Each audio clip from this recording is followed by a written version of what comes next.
everybody. It is Wednesday, February 2nd, 2022, and I am in the book of Luke, chapter 20. The authority of Jesus challenged. One day, as Jesus was teaching the people in the temple of preaching the gospel, the chief priests and the scribes with the elders came up and said to him, "Tell us by what authority you do these things, or who it is gave you this authority." He answered them, "I also will ask you a question now. Tell me, was the baptism of John from heaven or from man?" And they discussed it with one another, saying, "If we say from heaven, he will say, 'Why do you not believe him?' But if we say from man, all the people will stone us to death, for they are convinced that John was a prophet." So they answered that they did not know where it came from. And Jesus said to them, "Neither will I tell you by what authority I do these things." The parable of the wicked tenants. And he began to tell the people this parable.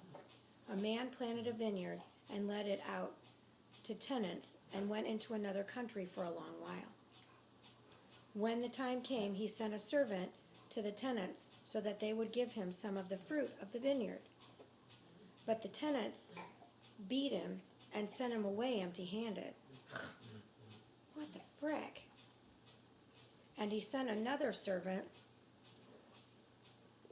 but they also beat and treated him shamefully and sent him away empty-handed. These are not very nice people. And he sent yet a third. This one also they wounded and cast out. Then the owner of the vineyard said, "What shall I do?" "Well, I know what you need to do. I will send my beloved son, perhaps they will respect him." But when the tenants saw him, they said to themselves, "This is the heir. Let us kill him so that the inheritance may be ours." Wow. And they threw him out of the vineyard and killed him. What then will the owner of the vineyard do to them? He will come and destroy those tenants and give the vineyard to others. When they heard this, they said, "Surely not." But he looked directly at them and said, "What then is this that is written? The stone that the builders rejected has become the cornerstone. Everyone who falls on that stone will be broken to pieces, and when it falls on anyone, it will crush him." Paying taxes to Caesar.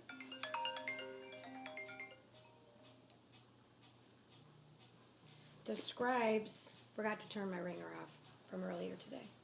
The scribes and the chief priests sought to lay hands on him at the very hour, for they perceived that he had told the parable against him. But they feared the people, so they watched him and sent spies who pretended to be sincere, that they might catch him in something he said, so as to deliver him up to the authority and jurisdiction of the governor. So they asked him, "Teacher, we know that you speak and teach rightly and show no partiality, but truly teach the way of God. It is lawful for us to give tribute to Caesar or not?" But he perceived their craftiness and said to them, "Show me a denarius. Whose likeness and inscription does it have?" They said, "Caesar's." He said to them, "Then tender to Caesar the things that are Caesar's, and to God the things that are God's." And they were not able, in the presence of the people, to catch him in what he had said. But marveling at his answer, they became silent. Sadducees asked about the resurrection. There came to him some Sadducees, those who deny that there is a resurrection. And they asked him a question, saying, "Teacher, Moses wrote for us that if a man's brother dies, having a wife but no children, the man must take the widow and raise offspring for his brother. Now there were 7 brothers. The first took a wife and died without children. And the second and the third took her, and likewise all 7 left no children and died. Afterward, the woman also died.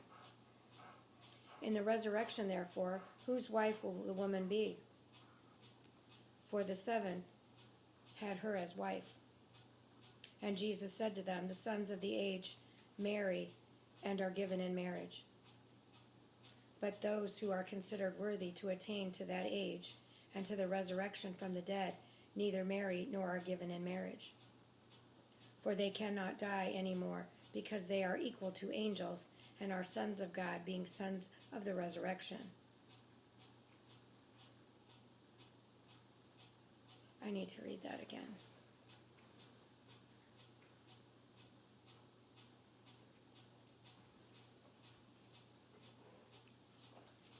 The sons of the age marry and are given in marriage, but those who are considered worthy to attain to the age and to the resurrection from the dead neither marry nor are given in marriage, for they cannot die anymore, because they are equal to angels and are sons of God, being sons of the resurrection. But that the dead are raised, even Moses showed in the passage about the bush, where he calls the Lord the God of Abraham and the God of Isaac and the God of Jacob. Now he is not God of the dead, but of the living, for all live to him. Then some of the scribes answered, Teacher, you have spoken well, for they no longer dared to ask him any question. Whose son is the Christ? But he said to them, How can they say that the Christ is David's son? For David himself says in the book of Psalms, the Lord said to my Lord, Sit at my right hand until I make your enemies your footstool. David thus calls him Lord, so how is he his son? Beware of the scribes. Slow down, Harley, you're going to drown yourself. Pavlov over there. Beware of the scribes. And in the hearing of all the people, he said to his disciples, Beware of the scribes who like to walk around in long robes and love greetings in the marketplaces and the best seats in the synagogues and in the places of honor at feasts, who devour widows' houses and for the pretense make long prayers. They will receive the greater condemnation. It's kind of weird. I don't even know what triggered this memory, but one of the little catnaps that I took today, because I've been talking to my house, because I know I've got saints here. There's no doubt. I haven't seen anybody yet. I've just seen my old dogs. Every once in a while, I have to do a double take because I'm like, there's nobody there, but I saw somebody there. When I walked through the room, I thought it was one of my dogs here in the flesh, but it wasn't. So I've been talking, I'm praying, and in my dream, I saw some ghosts. Just like, I just saw like the whole, I didn't see faces or anything, but I saw like a shadow, but they looked like people. They haven't come out yet enough for me to see. So it's getting close that I'm going to see. I can tell. I'm excited. I'm not scared at all. I'm excited. I'm like, oh boy. I mean, I've been seeing my dogs for years. Truly I have. I mean, ever since Hans died, my first Rottweiler. I see him a ton. I feel him jump up in bed with me when I would have really rough days at the Coco Cabana, even when I was at Green Acres and having rough days. I literally could feel him jump up in bed with me and twirl around and plop down right beside me. It was unreal. Unreal. I'll never forget it. He hasn't lately because I got these two, so he just periodically is in different other places. But the ghost, when I called them the Ghostbusters. They were ghost trackers, but they came to the Coco Cabana, and they talked about Hans greeting him at the door. So I know what I'm seeing and what I feel and what I know. are true, because I've got confirmation of it from others that witnessed it, including my grandmother's been with me. Ever since she died, she's never left me. So, she's a part of me. Thank God. The widow's offering, chapter 21. Jesus looked up and saw the rich putting their gifts into the offering box. And he saw a poor widow put in 2 small copper coins. And he said, "Truly I tell you, this poor widow has put in more than all of them. For they all contributed out of their abundance, but she out of her poverty put in all she had to live on." That's funny, because I got 2 checks from Dan. I'm going to sign them over to Grace.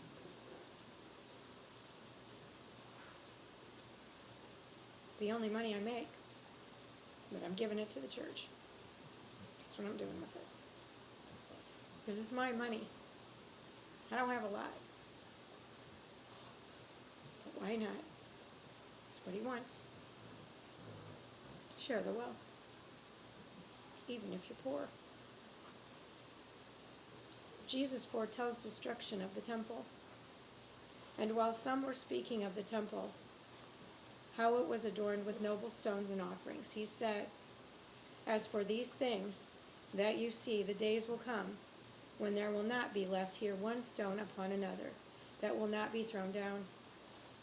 And they asked him, "Teacher, when will these things be, and what will be the sign when these things are about to take place?" And he said, "See that you are not led astray. For many will come in my name, saying, 'I am he,' and the time is at hand. Do not go after them. And when you hear of the wars and tumults, do not be terrified. For these things must first take place, but the end will not be at once." Jesus foretells wars and persecution. Then he said to them, "Nation will rise against nation, and kingdom against kingdom. There will be great earthquakes, and in various places famines, and the pestilences. And there will be terrors and great signs from heaven. But before all this, they will lay their hands on you and persecute you, delivering you up to the synagogues and prisons, and you will be brought before kings and governors for my name's sake. This will be your opportunity to bear witness. Settle it, therefore, in your minds, not to meditate beforehand how to answer. For I will give you a mouth and wisdom with which none of your adversaries will be able to withstand or contradict. You will be delivered up even by parents and brothers, and relatives and friends. And some of you they will put to death. You will be hated by all for my name's sake, but not a hair of your head will perish. By your endurance you will gain your lives." Jesus foretells destruction of Jerusalem. We have to take a short little break. I think I gotta let my princess off real quick. So, this is gonna be to be continued.